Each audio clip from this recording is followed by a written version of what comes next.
Cette année, dans le cadre du concours sur l'esclavage, le Collège Bourbon propose une pièce de théâtre intitulée « Moi, Nanette libre ». Nous avons mis une fortune pour les acheter. Nous avons réalisé principalement une bande-annonce qui va durer moins de 10 minutes pour montrer le travail qui est en train de se faire à Bourbon. D'ailleurs, il aurait été intéressant de connaître leur position. Et qui devra trouver sa finalité dans une pièce de théâtre qui sera jouée au sein de l'établissement au début du mois de juin. Les indemnités ne nous permettront pas de payer le travail des affranchis. L'idée étant de la jouer bien sûr devant les autres élèves du collège, mais aussi devant les descendants des familles impliquées dans cette histoire, donc les familles Ibon, propriétaires, donc le grand propriétaire d'esclaves à Saint-Leu dans la première moitié du 19e siècle, et les descendants de cette esclave, Nanette, qui en 1948 prend le nom de Nanette Kirk.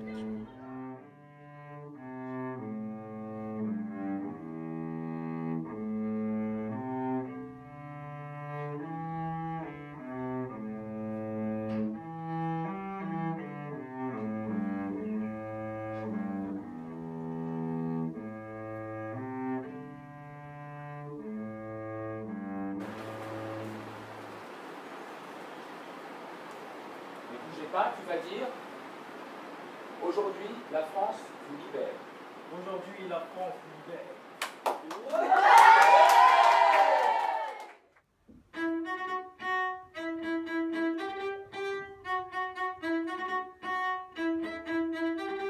Nanette, où ça ou les...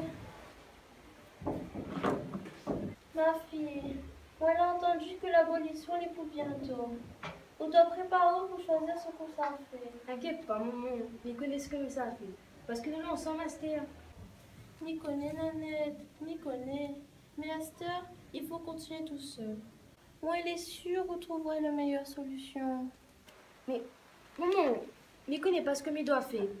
Reste avec Elisabeth ou aller? Mais pour aller où? M'y connais que le piton et descend dans les bas? Restez les plus sûrs. Mais quitter l'habitation, ça elle était notre rêve. Cette bande frère était là. Élie, Soulange, Prudent. Mon pauvres enfants, ça leur est fini aller. Oui, ils l'auraient fait. Eux qui se sont battus pour cette liberté, ils l'auraient fait.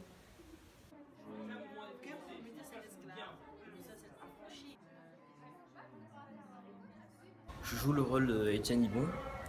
Étienne Ibon est le frère d'Elisabeth Ibon.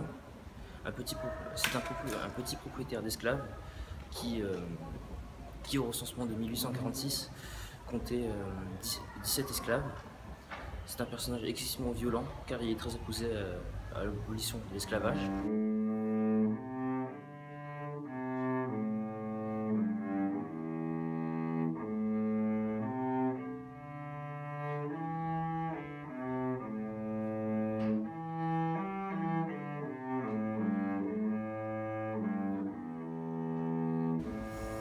Il a peur de ne plus pouvoir vivre comme avant, peur de tomber dans la pauvreté, de cohabiter avec des gens de couleur. Nous ne pouvons pas affranchir les esclaves. Nous avons dépensé une fortune pour les acheter. Et nous devons encore les payer pour obtenir quelque chose d'eux. Les récoltes, l'entretien des terrains. Nous n'avons pas le choix, Étienne. Nous sommes obligés de les affranchir. Ton mari, Marianne, a été tué par des esclaves et tu devrais accepter de les affranchir. Je n'ai jamais dit que je voulais les affranchir. Mais il faut faire face à la situation sans passion, Étienne. Paris a décidé et c'est dans l'air du temps. Pierre, que sais-tu des intentions du gouvernement? Marianne a raison, il faut garder la tête froide. En plus, le gouvernement a prévu une indemnité de 711 francs par esclave. Il est vrai cependant que cette indemnité ne nous permettra pas de payer le travail des affranchis. Nous avons trop besoin de liquidités. Au moins pourra-t-on garder quelques domestiques. Il est obnubilé par un clan du membre Ibon qui s'appelle Timothée, qui a affiché sa relation avec une esclave affranchie avec qui il a eu 6 enfants. Il est considéré comme un traître par le clan des Ibon. Mais ce n'est pas qu'une question d'argent. Moi je ne veux pas devenir comme Timothée, ce traître. Salir ainsi le nom des Ibon, me faisant il y a 10 ans de Marie-Jeanne, sa seule légataire, une esclave affranchie avec qui il a eu 6 enfants. Si bâtard! Calme-toi, Étienne, tu exagères. Je te rappelle qu'ils sont libres et qu'ils possèdent plus d'esclaves que toi et moi réunis. Et d'ailleurs, il aurait été très intéressant de connaître leur position sur cette question. Moi je refuse, je ne veux pas vivre avec des gens de couleur. Comment imaginer que des gens sortant de l'esclavage puisse s'élever à la hauteur des citoyens, usant de tous les droits politiques. C'est impossible, et cela n'arrivera jamais, et le gouvernement devra une nouvelle fois faire marche arrière. Étienne Ibon est la face d'un monde perdu qui s'écroule. Ceux des propriétaires plutôt modestes qui ont tout misé sur la culture du café et qui n'auraient pas les moyens de prendre le tournant du sucre.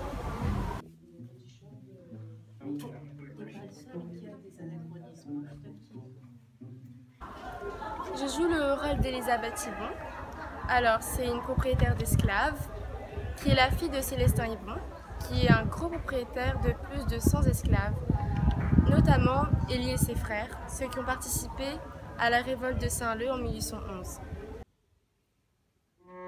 Élisabeth se marie avec un baïf en 1814, et ce qui est normal parce que ces unions sont très courantes entre ces familles, les Riquebourg, les Ibon, les Massé et les baïfs.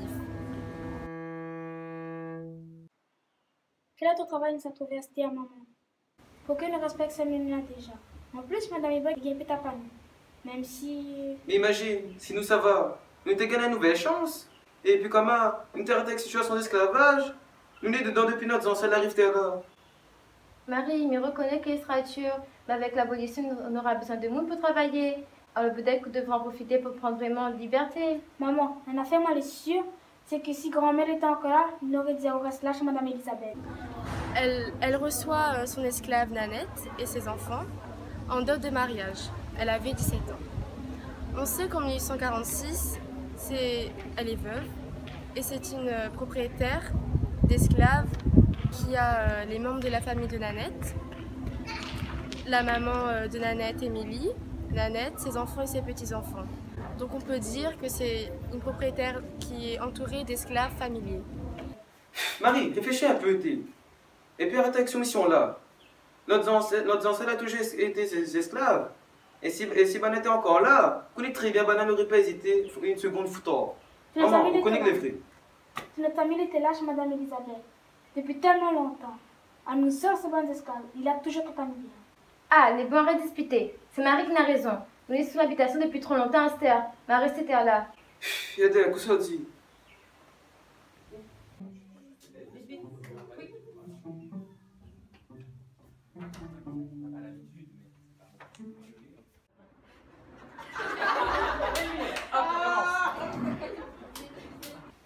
Après avoir été reconnue par nous,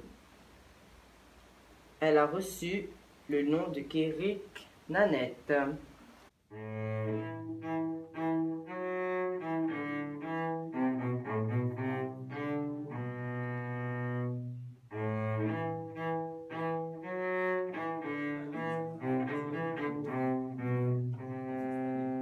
Je joue le rôle de Nanette.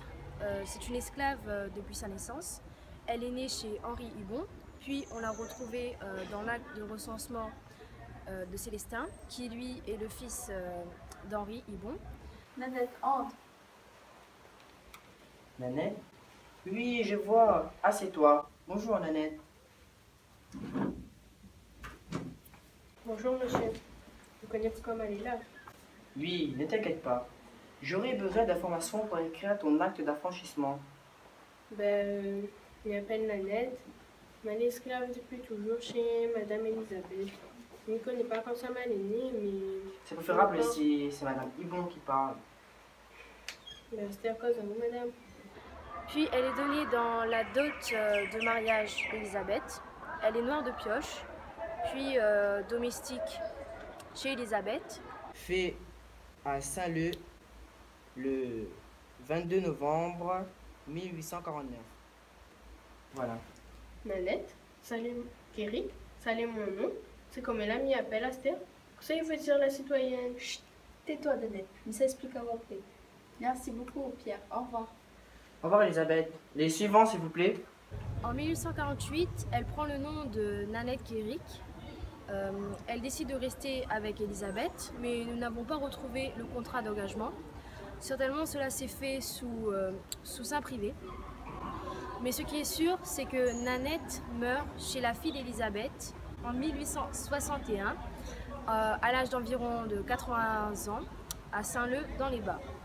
Je m'appelle Pierre-Louis Quiric, fils de Nanette Quiric, époux de Joséphine Victoria. Et mes enfants, monsieur le maire, connaissent le nom de leur père. Je m'appelle Marie Quiric, fille de Nanette Quiric, et mes enfants portent le nom de leur père, Marcel Léa. Je m'appelle Adèle Quiric, fille de Nanette Quiric, et mes fils, monsieur le maire, Ferdinand et Agnibert sont esclaves chez vous. Été, Adèle, été. Ils sont libres maintenant. Les décrets de la République française sont exécutés. Vous êtes libres.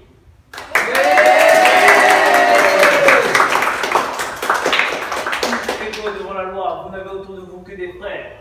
Travaillez en bon ouvrier pour nourrir vos familles. Soyez loyaux. Un homme libre n'a que sa parole. Et les promesses reçues par les magistrats sont sacrées. À compter de ce jour, vos barrages destinés à féconder vous permettront de recevoir la juste rémunération de vos peines. Je vous le dis, mes amis, la colonie est pauvre et les propriétaires ne pourront payer le salaire convenu qu'après les récoltes. Mais vous attendrez ce moment avec patience. Travailleurs et propriétaires ne font désormais plus qu'une seule famille. Tous libres, frères et égaux. Travaillons tous ensemble à la prospérité de la colonie. Reconnaissance éternelle à la République française. Vive la République!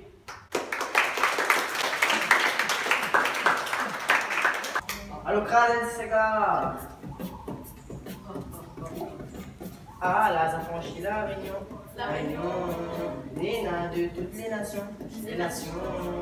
La abolie l'esclavage. Aujourd'hui, à nous les vivre. Les vivres. Les nains, jolis paysages. Paysages. Nanou de la Réunion. La Réunion. Ah, c'est à nous les livres. Les livres. Merci, ça dans la Garriga. Garriga. Les nains, mon liberté. Liberté. La la la la la la la la la la la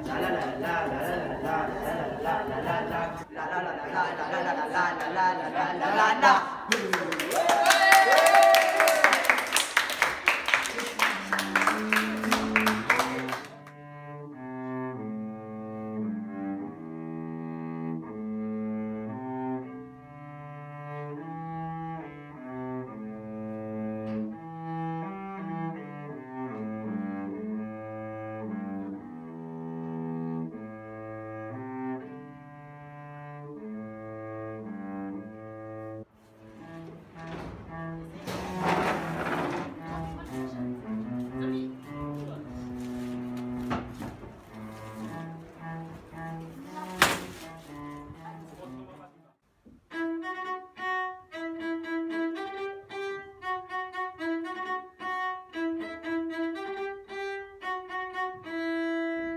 De fille de Nanette, fils de Nanette Quiric. Reprends.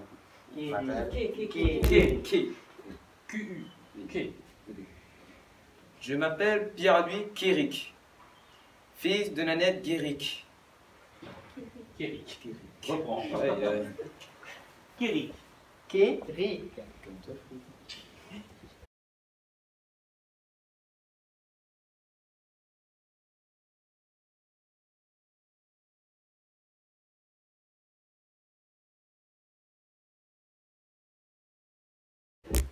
Je m'appelle fils... Non.